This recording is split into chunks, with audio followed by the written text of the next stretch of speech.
ওই ধনির মধ্যে আগুন দিলে আগুন তো আর নিবে না।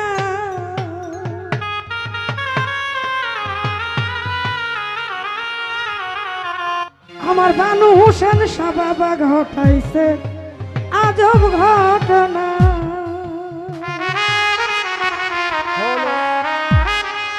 ওই যে দেখেন এখানে কিন্তু একটা আগুনের ধ্বনি আছে, ওইটা রাহাত শাহ বাবার থেকে শুরু হইয়া এই পর্যন্ত আসছে।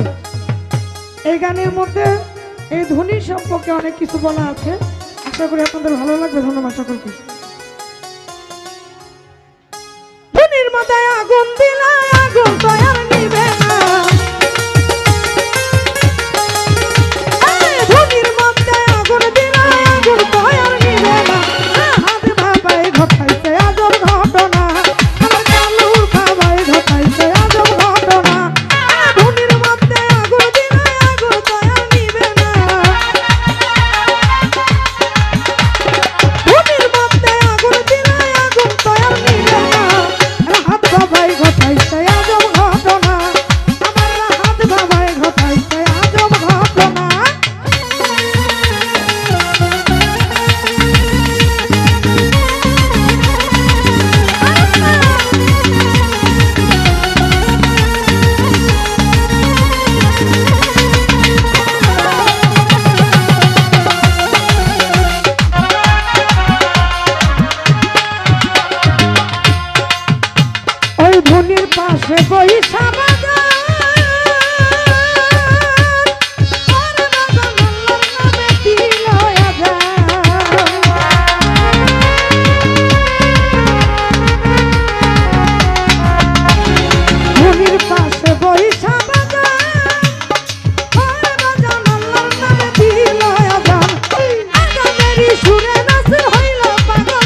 হইতে কি